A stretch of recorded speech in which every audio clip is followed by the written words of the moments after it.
This program is paid for by the friends and partners of Touching Lives. Welcome to the International Broadcast Ministry of Touching Lives with Dr. James Merritt. Here at Touching Lives, our mission is to touch the lives of the lost and enrich the faith of the found. And now, here is pastor, author, and speaker, Dr. James Merritt.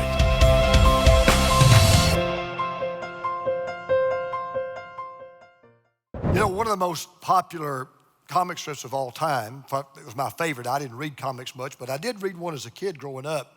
And it was Peanuts by Charles Schulz.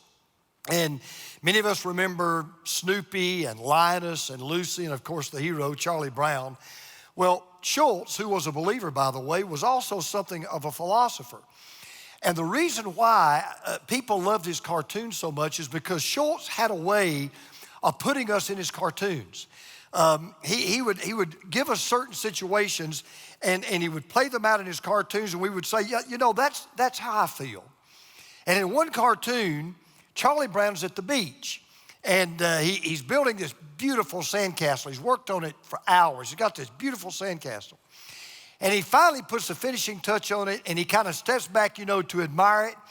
And about that time, this huge wave comes, crashes into it, and wipes the whole thing out. Well, the final scene shows Charlie Brown, and he's got that, you know, that trademark sad, resigned look, and he's standing over that pile of sand that used to be that beautiful sandcastle.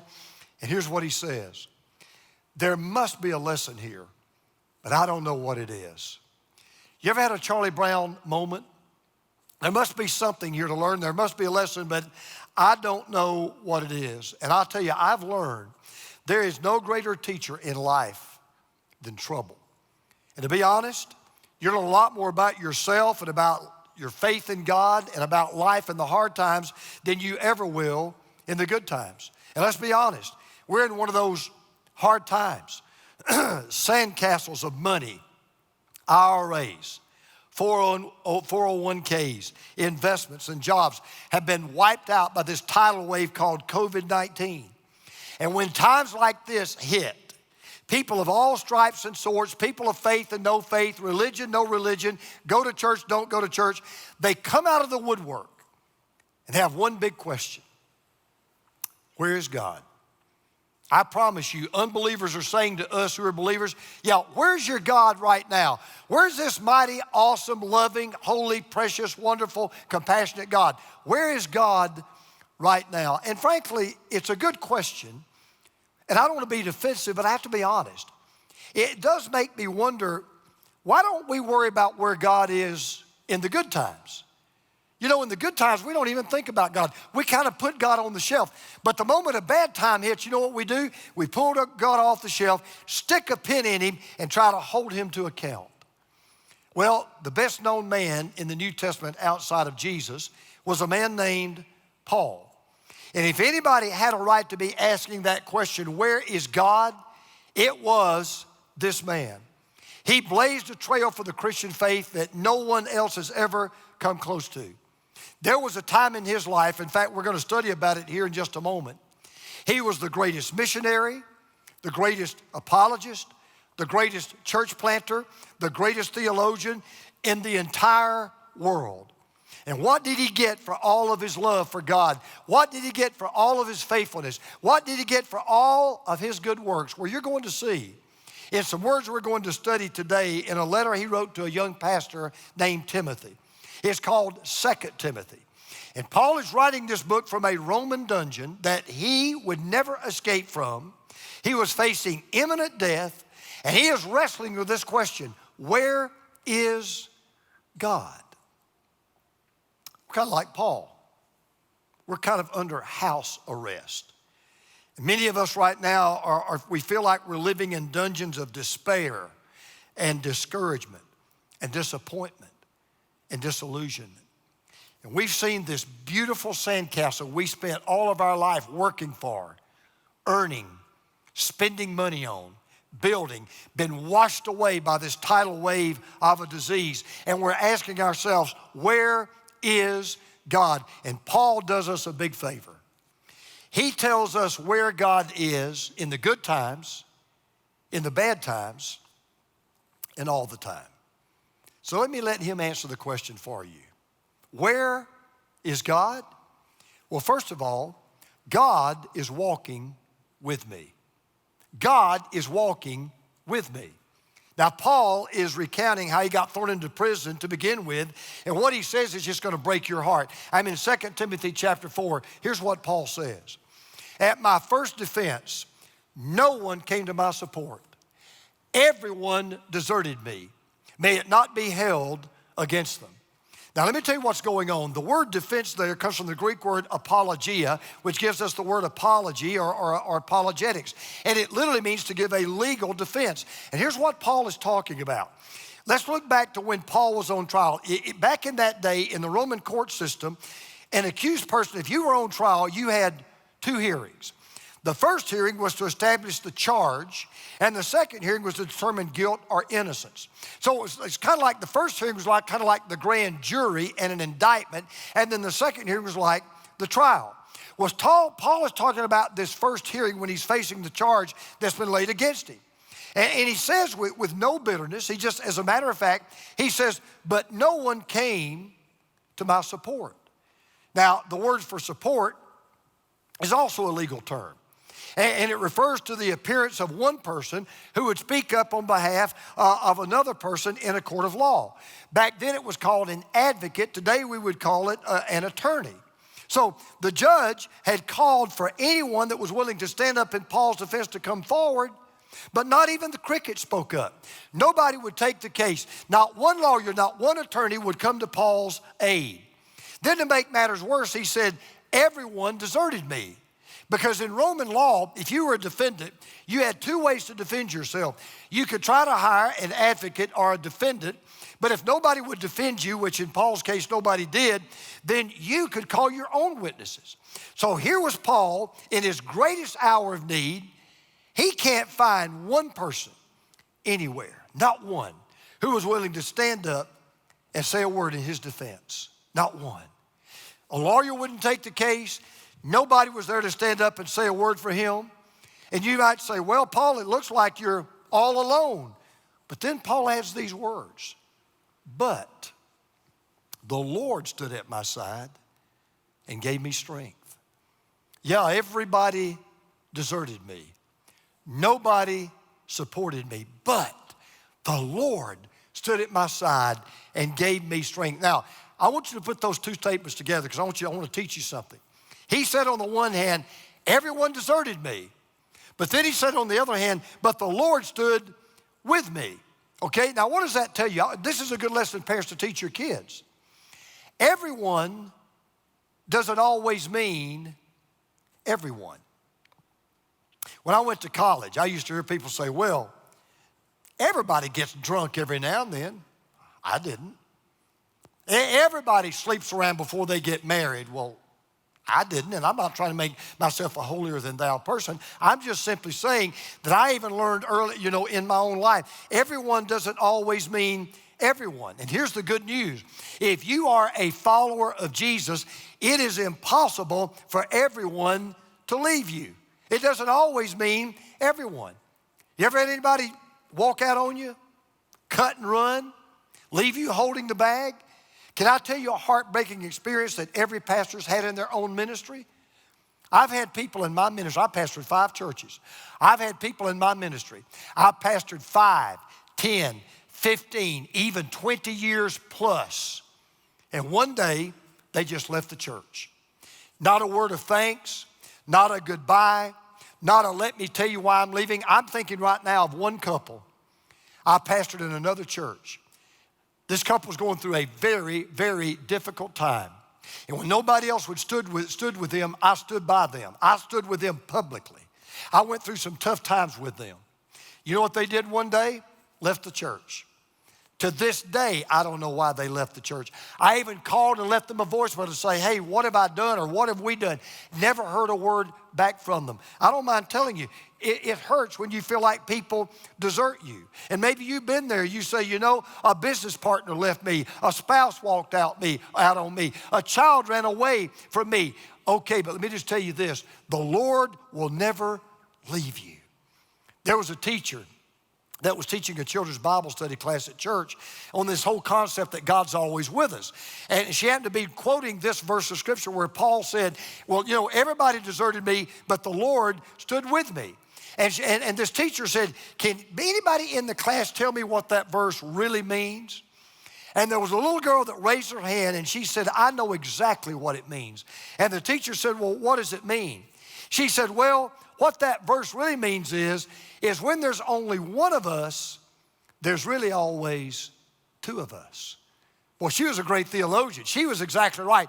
When you think there's only one of you, there's always two of you. The Lord stood with me. And then Paul says this, not only did the Lord stand by me, he gave me strength. Now learn this. God did not save Paul from his troubles. He stood with him through his troubles. He strengthened him in his troubles. You see, trouble really only comes in one of two forms. Either it's a foe or it's a fear. And what God does is he promises you, I'll give you the strength to face your foe, and I'll give you the strength to fight your fear.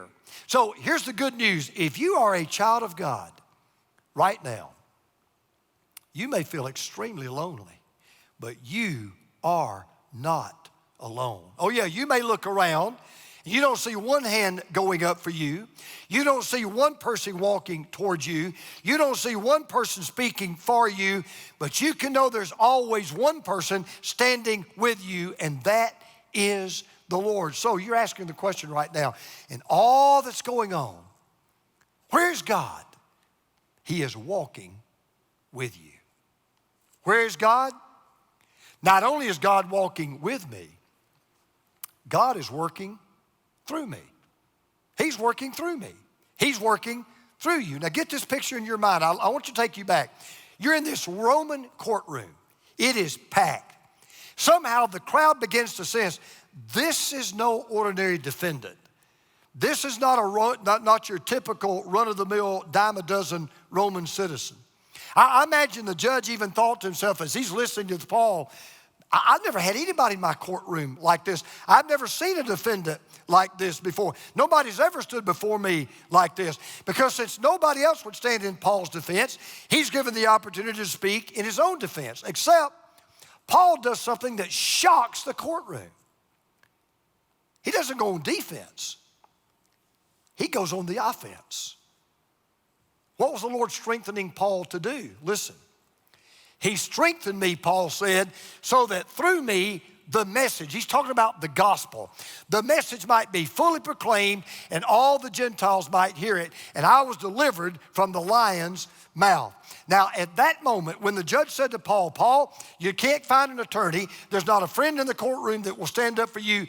You're by yourself. So what do you have to say in your defense? And at that moment, Paul gave the strangest defense that probably was ever given in the history of Roman law. Here's what he does. He said, yes, Your Honor, I'm on trial today because of a story that I want to share with you. And he tells this strange story about this Nazarene carpenter who was born of a virgin, who lived a sinless life, who died a criminal death on a cross, but who came back from the grave so that even you, Your Honor, and all of you in this courtroom, all of you Gentiles, all of you pagans, all of you unbelievers, all of you could believe in this carpenter and you could be saved. Because remember, this was not a Christian crowd that was listening to Paul. It was not a Christian judge that was handling the case. It was not a Christian jailer overseeing his imprisonment. It would not be a Christian executioner that would chop off his head. And Paul knew, this is my time. This is my chance. This is my opportunity. This is God's moment. I will not waste it. I will not blow it. I know now what you've done, Lord. You have put me in this spot so I can speak for you and allow you to work through me. And this is my prayer for us. It's my prayer for me. I pray that we will not waste this trouble that we've been going through. See, trouble has a way of opening hearts that are normally closed, opening eyes that normally don't look, opening ears that normally don't listen like never before. And I want you to remember this. As we're going through these tough days, and I don't mind telling you, they are the toughest days I've ever been through and I've ever seen our nation go through. I want you to remember this. When we're in trouble, God is more interested in doing something in us and through us than he is in doing something for us. See, Paul got a chance to preach the gospel to a people he would have never had the chance to do before, in a place he would have never had to do before. And people that needed to get under the sound of the gospel got under the sound of the gospel. So there's a great lesson to learn here. Anybody that knows that you are a follower of Jesus, when you're going through a tough time like we're going through right now, and I promise you this is true, there are people in your neighborhood that are watching you right now. There are people that you work with that are watching you right now. There are people you're interacting with in social media right now. They're watching you because you go to church. You've claimed to love the Lord. You've claimed to trust in God, and they're watching you right now to see how you handle this trouble. And I promise you, they're going to be testing you because here's what they're asking right now. I mean, you don't think that my neighbors are asking this of me? Do you really believe what you say you believe, or is this just talk? Do you really believe what you've been preaching all these years, or has it just been a bunch of hot air? Do you really trust this Jesus and love this Lord only when the sun is shining, or are you going to love this God and trust this God when it's pouring rain and the roof is leaking and your house is flooding? See, the greatest thing that God was accomplishing through Paul was his glory and his honor. And that's why Paul goes on to say it in verse 18, to him be glory forever and ever. Amen. See, the number one thing that mattered to Paul was not overly concerned. Will I be found innocent or guilty? Will I get out of jail or not get out of jail? Will I live or will I die? The number one thing that Paul understood that really matters when you are in trouble, it's not how the trouble turns out. It's not how the circumstances end. It's not how the story is concluded. The most important thing is that God is glorified. That's what I want for my life. I want God to be glorified as long as I live. I want God to be glorified even up to the moment that I draw my last breath. And that's what God always wants to do in you and through you, and that's glorify himself. So I want you to remember this. Yes, everything does have a purpose. The good times, the bad times. Triumph and trouble. Sunshine and rain. God always has a purpose for trouble. You say, well, I don't really see it right now. Get in line, neither do I. God always has a lesson to learn. Well, I'm not sure what it is. That's all right. You may or you may not. You may see it, you may not. You may understand it, you may not. But God always has a purpose. He always has lessons he wants to teach. He always has a work he wants to do in you and through you, even more than for you. And I'm telling you, God never takes a break. God never takes a vacation. God never runs away from trouble. God never is without a plan. And so remember, when trouble comes, remember this. God is wanting to use that trouble to do something in you and through you, to work through you that which will glorify him. So where is God? Well, he's walking beside me. The Lord stood with me. He's working through you. Why is he standing by you and giving you strength? Because he wants to do something through you and in you for other people. Where is God? God is watching over me. He's not just walking beside me. He's not just working through me. He's watching over me. Now, let me remind you, Paul is writing these words knowing he's probably looking at the sunset of his life. There's no need for him to plan a vacation next year because he won't be going on one. He knows full well these may be the last words that he will ever write. And oh, by the way, they were. Well, you're reading this chapter in 2 Timothy 4 were the last words Paul would ever write. He doesn't get out of that prison alive. But then he makes one of the boldest statements of faith you'll read anywhere in the Bible that's always true. Now listen, this is so powerful. He says, the Lord will, not might, not can, not could, not should, not shall. The Lord will rescue me from every evil attack. Now, it'd be very easy to misunderstand what Paul said or just to refuse to believe it. Because I've already told you now, he said, look, the Lord will rescue me from every evil attack. You say, well, wait a minute. But you said he didn't get out of prison. He didn't. He didn't make it out alive. He didn't. He was killed for his faith. He was. Then that's not true. Evil did win. He wasn't rescued. Well, wait a minute. Let's look deeper. The word there for delivered, it literally means to take from the presence of or to keep from danger. Now, there's one of two ways that you can get rid of danger. You can either have the danger taken away from you, or you can be taken away from the danger. So let me give you an analogy. You're a follower of Jesus. You get sick. You go to the doctor, and the doctor says, you have a tumor. You have cancer. As a matter of fact, let's say the doctors call it a terminal illness. You're not going to recover from this. Now, we all know that God can heal. And we know that all healing comes from God. What we sometimes forget is God can heal in one of two ways. He can give you temporary healing, or he can give you permanent healing. In other words, God can either take the disease away from you, or God can take you away from the disease. In other words, he can heal you temporarily, or he can heal you permanently. Because if you think about it, if every earthly healing was permanent, we never die. So every earthly healing has to be temporary. You say, well, what's the point? When Paul said, now this is going to rock your world. When Paul said, the Lord will rescue me from every evil attack. And you may not like it, but this is true. If what Paul said is true, you can only draw one conclusion. Now watch this. You need to write this down. You need to hold on to this. If the Lord does not rescue you from something, then it really isn't an evil attack. If the Lord does not rescue you from something, then it really isn't an evil attack. So let me put it to you this way. You know the only thing that's really evil to you and me? Anything outside of the will of God, that's all. Anything inside the will of God is not evil. My greatest example of this is the cross. Jesus was not delivered from the cross. But what the devil meant for evil, God meant for good. And we all know this. No, God does not always deliver a Christian from being burned at the stake. God does not always deliver a Christian from being tortured for his faith. God does not always deliver a Christian from being beheaded for his testimony.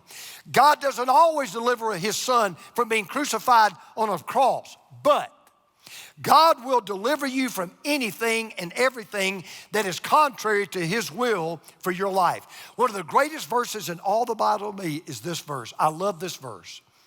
The Lord will fulfill his purpose for me. You can take that to the bank. The Lord will fulfill his purpose for me. That doesn't mean there won't be any sorrow, any sickness, any suffering, any stress. What it does mean is that God will take any sorrow, any suffering, any sickness, any stress, and he will use those things to accomplish his purpose in my life. But then Paul goes on to say this, now watch this, and will bring me safely to his heavenly kingdom. Will bring me safely to his heavenly kingdom. You know what that means? That means that everything that happens to us in our earthly life is getting us ready for eternal life. That's why it's so much better to die in a moment and live for eternity than to live for the moment and die in eternity. So let me tell you the difference between a Christian and a non-Christian. Here's a big one. Whether you're a Christian or whether you're not, one of these days, we're both going to run out of time. But only the non-Christian runs out of hope. If you're a Christian, you may run out of time. You will never run out of hope. I want to show you a picture of something that most of us carry around every day. It's the dollar bill. And I know that you recognize what that is on the dollar bill. You may have never thought about it or studied about it or wonder where it came from. But on that dollar bill is this eye.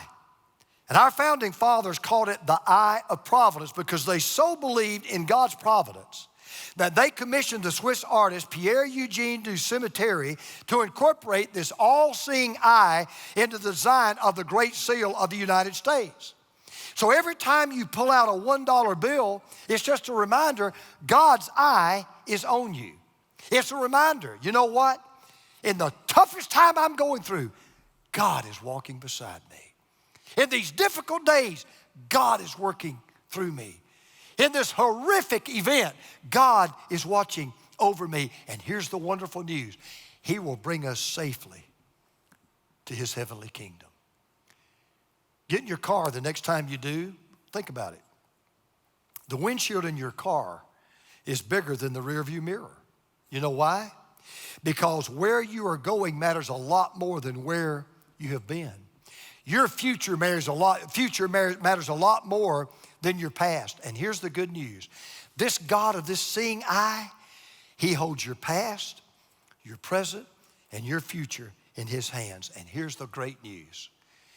From eternity past to eternity future, He has never dropped anybody. So here's what I know.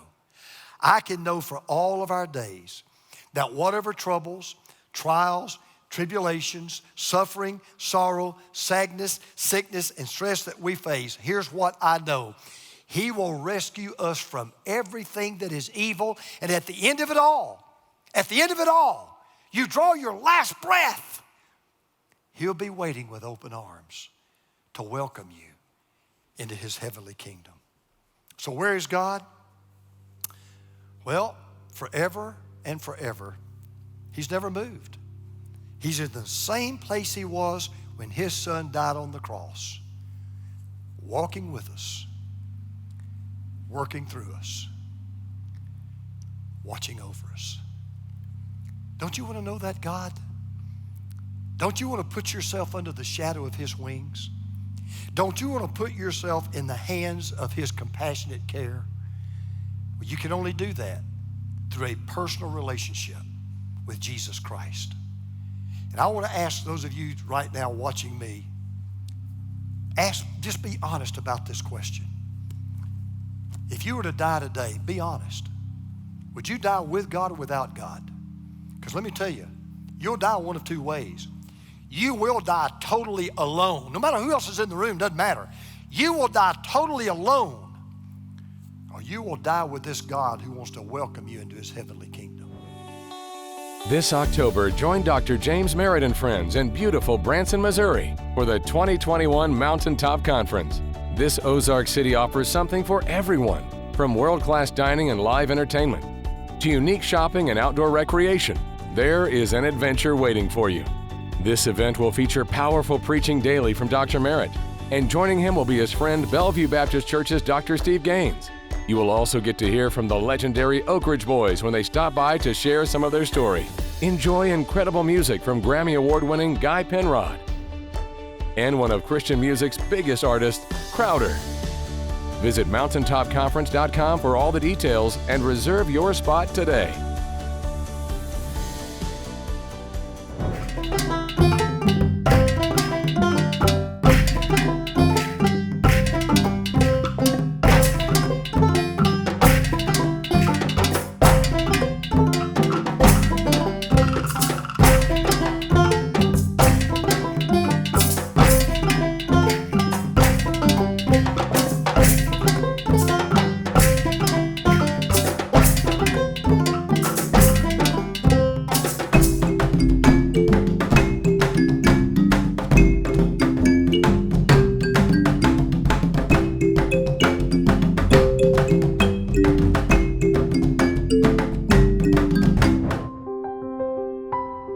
Touching the lives of the lost and enriching the faith of the found. This is Touching Lives with Dr. James Merritt. This broadcast is made possible by the grace of God and your faithful prayers and gifts.